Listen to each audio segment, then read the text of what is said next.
Good morning, good evening or night, depending when you're watching this video. My name is Legend and welcome to something a bit different. However, this video is changed up a bit from what I had originally in mind, because I first wanted to make this video only about ways that you can support me.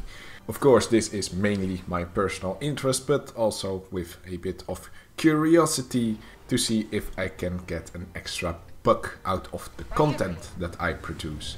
The other main reason is also that ever since I got a full-time job, I started to value my time more. Now, with this hobby, I put a lot of time and effort into it. I've always done it for free, and I am not necessarily wanting it to do for money, but still doing it for free will mean that at some point I might lose a bit more interest into the game or find another hobby that I enjoy more. So the extra money I can get out of it also serves in a way in order to keep the content up on my channel for a longer period of time. That was the whole story behind it. However, a huge factor that can also influence this decision appeared with the update 1.20.1. So since this update has a huge impact on the whole meaning behind why you should support this channel,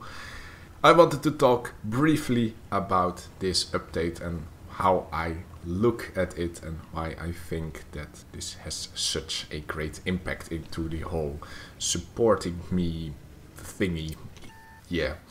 So 1.20.1, you have heard about it, many other content creators have talked about it, so very generally going through the points here. The Japanese TDs are fine, the dynamic maps are also okay, although dynamic object might be too strong of a buff to highly armored vehicles, but it's very situational, so it gets a pass. With What Plus starts the problems. You know, What Plus in itself, a subscription for a month, well, very interesting. We are talking later about this in this video, also about monthly subscriptions. I did not plan that out. But in that subscription you can get Gold Reserve, which is okay. You do need to play a lot of battles in order to get it. So it's both a paid thing and also a play thing. Passive Crew XP is a bit shady with all of the context of this update, which of course is going to be the next point, but in general it's alright, it's nothing too ridiculous. However, one extra map to ban is quite filthy and plainly pay to win. Yet another map that you do not enjoy because you cannot play correctly in it, or if you are mainly a light tank player, you can ban an extra city map, maybe Ensk, Himmelsdorf, Rubenberg, Paris, for example. 3 out of the 4 you can now ban. But the free equipment demounts is ridiculous. Mainly because you can now demount bond equipment for free. This means that all low tier tank, because it's for free, you can just have one set of bond equipment and change them through every tank that you have, including the lower tiers. So you're gonna see a lot more bond equipment at the lower tiers with this update. But worst of all, it's the next point, the new crew system, which is definitely going to be the downfall of World of Tanks. Because now you have an even higher disparity between a casual and a competitive player. Because right now, if you are casual, you have 2 or 3 crew perks, and a competitive player has like 6 or 7. Like, there is a difference, but it's not too bad. However, with the new crew system, it's a big difference, especially if you can stack up these perks to reach ridiculous combinations that should only exist in the arcade cabinet, increasing your DPM, your accuracy, your general crew performance, which boosts everything even more. And since so many crew perks are now useful, this also means a massive increase in necessary perks, and with that a ton of crew XP. Right now it's okay to have 3 crew skills in order to be competitive, but later on you need to have 6 to be competitive. That's a XP increase multiplier of 16 on top of the already quite high amount of experience that you need to acquire in order to get free crew skills. I think around 200 battles is sufficient to get free crew skills, but now you need to have 3 more, so instead of 200 battles you need to play 3000 battles on top of it in order to reach that. Of course you can pay Wargaming in order to get more crew training books, because that's definitely not what they wanted, right? So a quick preview of the next topic I wanted to discuss, and that's the article New Crew Perks System Briefing. And my god, I have never been so angry about a simple article about a game. I felt so much hatred towards Wargaming after this article. I think this article is the highlight of 2023 for Wargaming, because it perfectly represents how they are looking towards the game and their player base. So let's take a closer look towards this article. So it starts off with Wargaming noticing the negative feedback, but they only come with excuses to still go through with them. But those excuses doesn't make any sense. I mean, the new system aims for competitiveness of every crew perk, moving away from the current situation where all players choose the same perks and creating an environment where diverse and thoughtful decision making is encouraged. But there is no diverse and thoughtful decision making. Diversity only comes with some skills you put before the other for a certain tank type. At thoughtful decision making, when can you make a decision when you also can get all of the perks? There's no decision to make right there. The only way to make a thoughtful decision is to put a hard limit on the amount of perks you can get.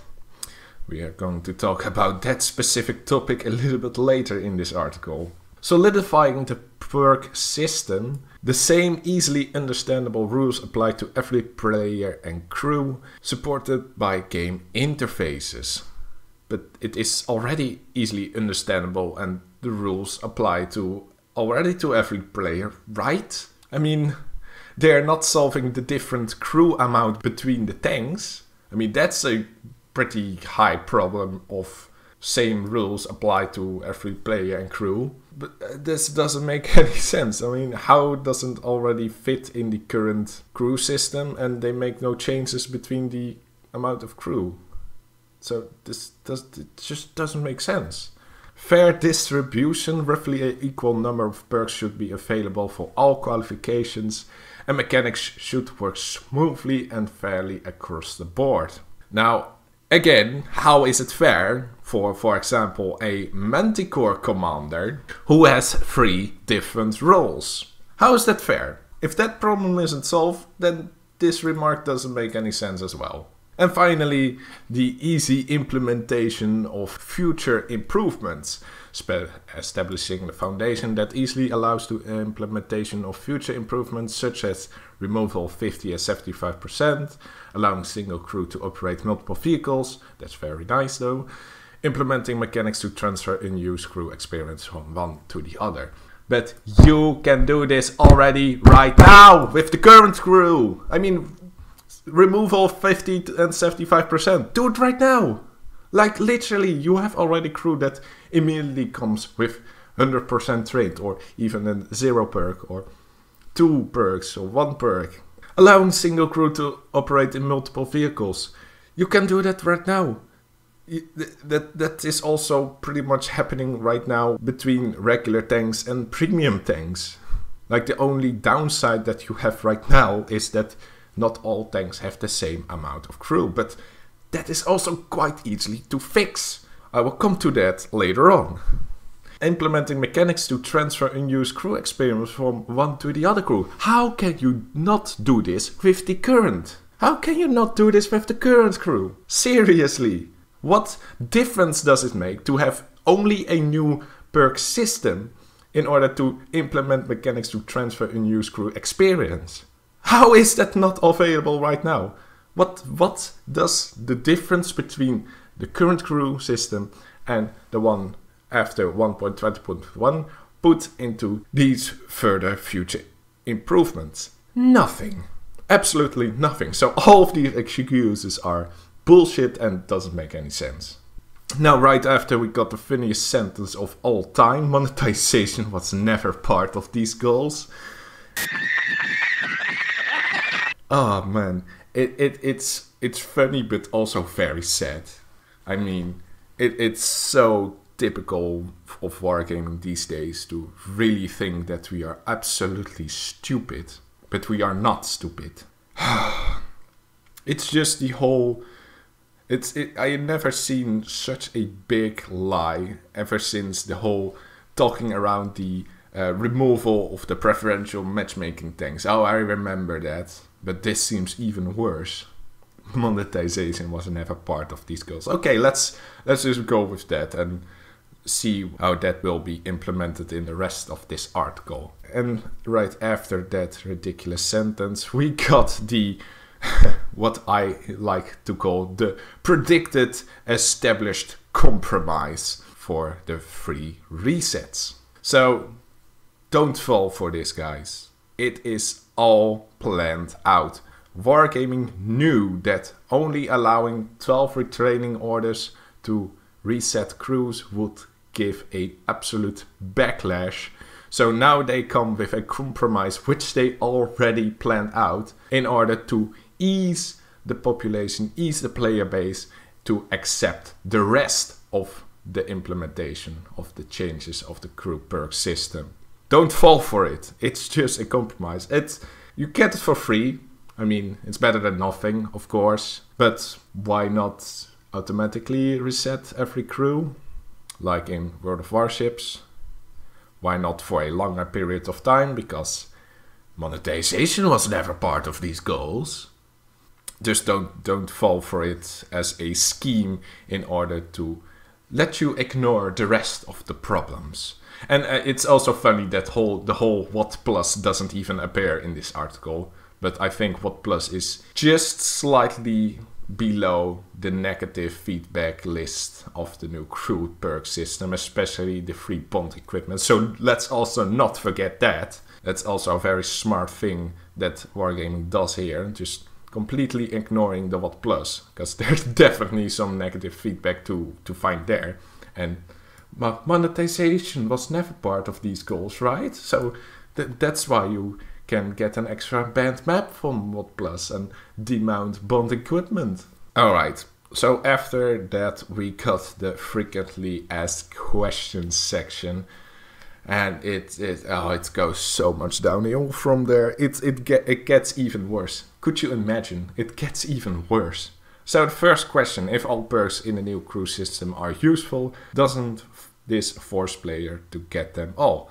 Yes, it does. It does force players to get them all. Or at least 6 of them, which is an increasingly high amount of crew perks to have with a very high amount of XP you need for that. What the answer is of Wargaming basically comes down to: it gives you choices. Why? How? How can it give choices if you also can get all crew skills for it? We are sure that having the ability to learn all the perks shouldn't be reachable. But it is reachable. It is. You just have to pay 20,000 euros for it, and you can get almost all of the crew skills. And you bet that there are some whales out there, it's just a handful, but that's a lot of money already in the pockets of Wargaming. But hey, monetization was never part of these goals, right? Oh my god. And after that, they're basically saying that crew isn't everything, because you have your map knowledge, driving skills, and tactical decision making. So why are you complaining about this? Crew isn't not everything. It isn't such a big difference. It is. It wasn't before, but now it's increasing, and we don't like that. The same with equipment. The same with bond equipment. The same with the fucking Chieftain and Object 279E. It's all to increase the difference between casual and competitive players. That's the main issue. It isn't that crew is everything that resolve around the whole RNG, that had such a high impact on RNG. It is just that it is increased more.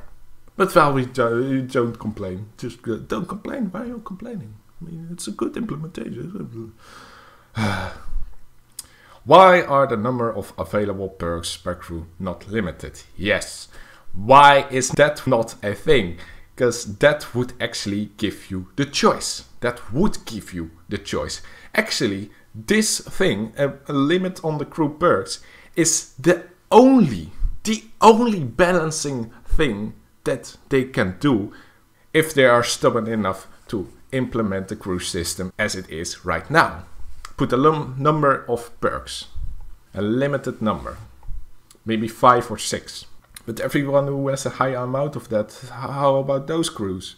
Well, the extra experience gets transferred into crew books that you can put into other crews. So if you have multiple crews, like let's say like 5 crews, one has, like you mainly play it, 7 crew skills and the other have only 3. The 7 goes back to 5 and you can get, like for either the other crew or 2 crews, you can also increase those perks from 3 to 5.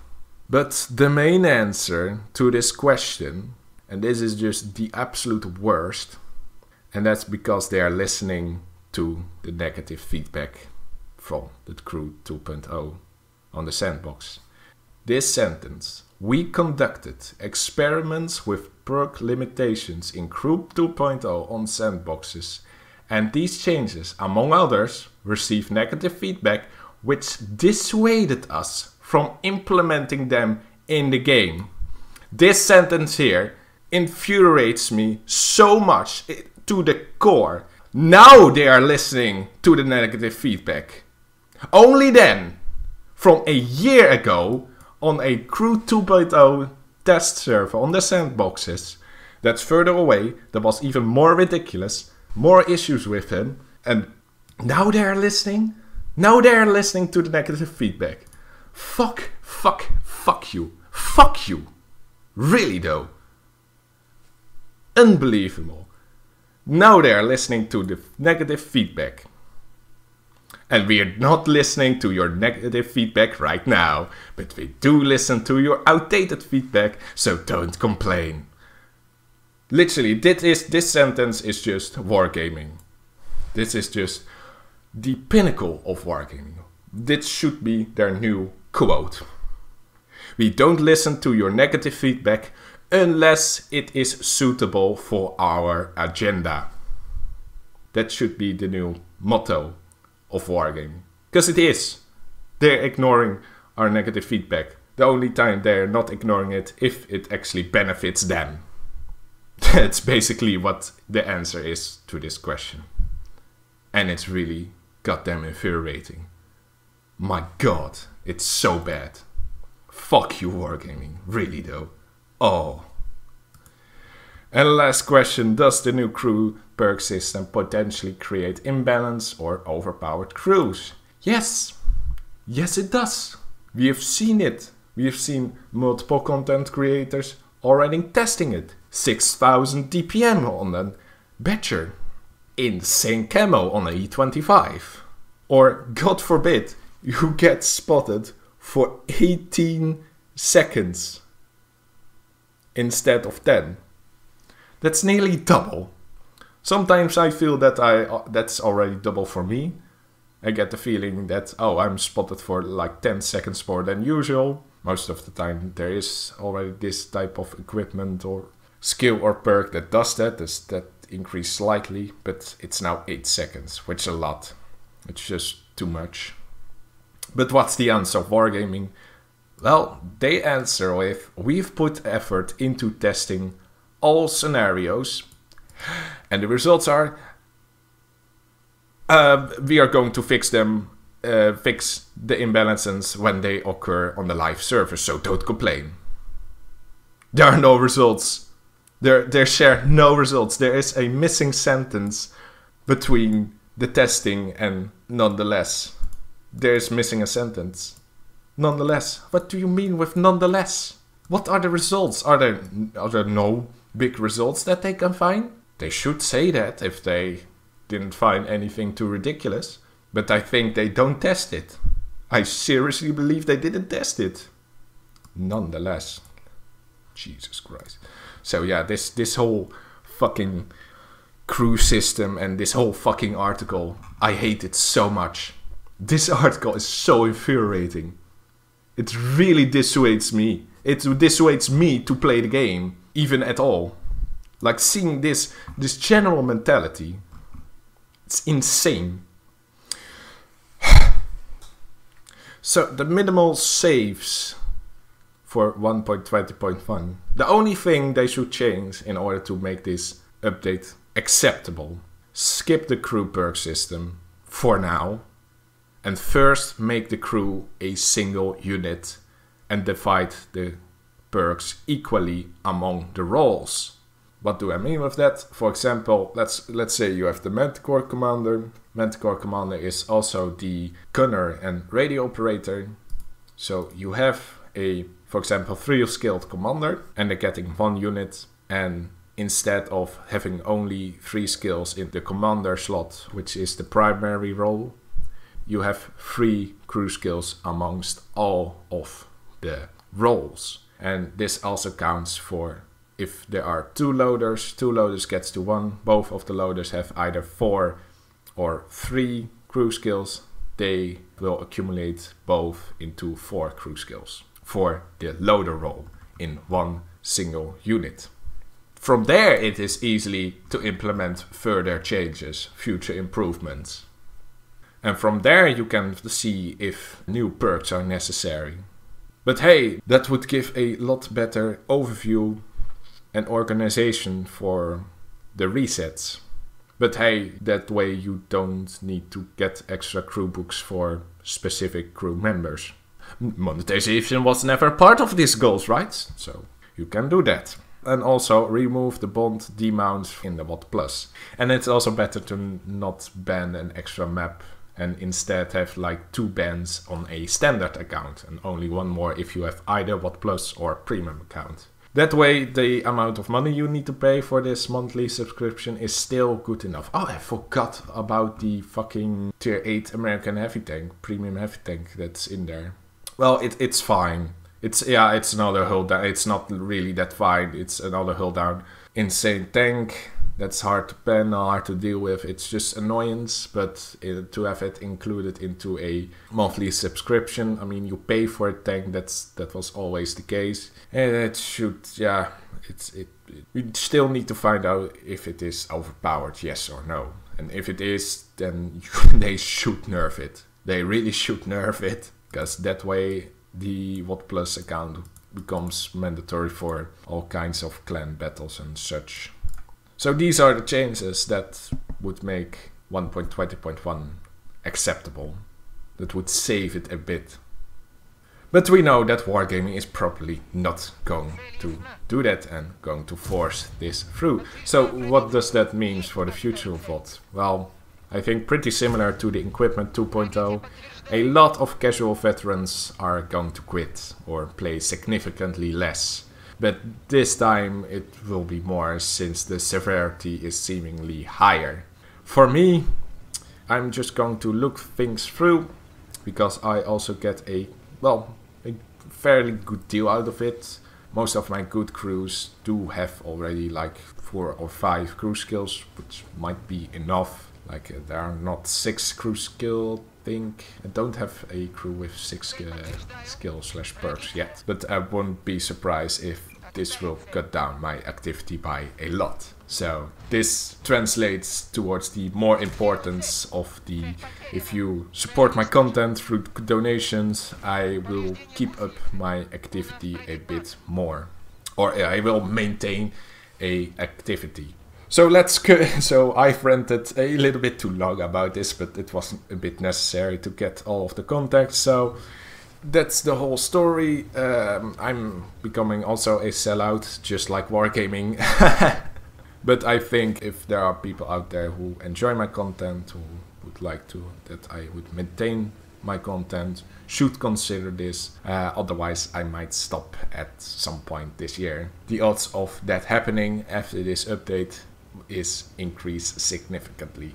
So the main idea that I have with a certain money threshold, I will spend at least X amount of hours on making content. This does exclude streaming, unless the incentive is high enough for me to do more often streams and more in a more regulated schedule. So if it turns out that nobody is interested, I might gradually decline my activity more or stop altogether.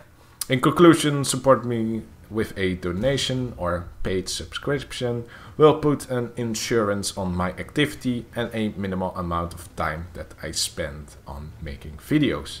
Otherwise, it might only be streams at irregular intervals. So if you really like my content and want that I will keep doing this for years to come, or if you want to thank me outright for the content that I have provided so far, the last half a decade, here are the ways that you can support me or thank me with a donation or paid subscription. So first of all, Streamlabs. Streamlabs is through Twitch, but you don't need a Twitch account or anything in order to go there. You can find a link at my About section on my Twitch page. On Streamlabs you can make a one-time only donation or a monthly donation. You can do right now, and you may do it as a thanks that I've done it for so long, or keep me for X amount of hours at it again, at making content. Streamlabs is payable with PayPal, Visa, MasterCard or Amex. And also, since this paid method is connected with Twitch, I also want to link some Twitch perks or requests for it. So if I'm streaming and you have given me a tip or a paid subscription, you can request things from me on my live stream, maybe some replay analysis, maybe a tank that I need to play. I rather have a tank already in my garage that I can play, and not a new, especially not a new premium tank that I need to buy from Wargaming, because the last thing I want to do right now is spend money towards Wargaming. So you can also request other things, but well, nothing too ridiculous, of course. The other method is through Patreon. I have now a Patreon page published where you can make monthly donations. Patreon already got some extra perks with certain levels. The first level is just to keep me motivated to continue making content. With the second level, you also get access to early content and exclusive content. I already got some deleted scenes from my stream highlights of last year up there.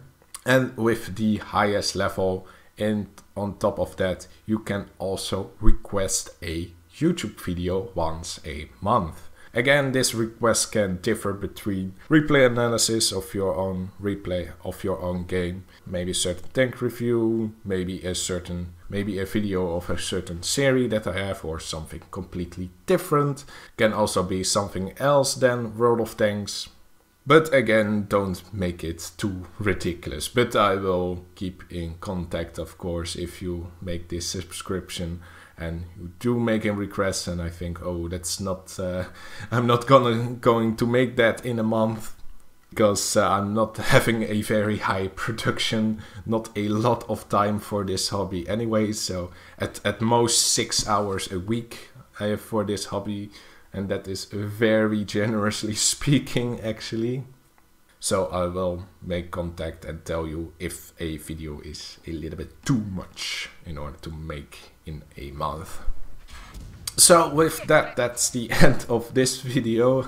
So all the links for the ways to support me are down into the description. Also, my Twitch page is down there. If you want to make a visit right there, certainly do that. I'm trying right now to stream at least once every 2 weeks, both once in Dutch and once in English. I think I have a good system right now where I can stream on Friday evenings in Dutch and Saturday noon for English streams. But of course there are sometimes other activities I want to do, so sometimes I will skip a week or two. Unless I get enough support out of it, then I will make some more effort in order to make it maybe more weekly, maybe multiple times per week. I'm curious how this will pan out, and with that I will of course see you next time. For now, laters!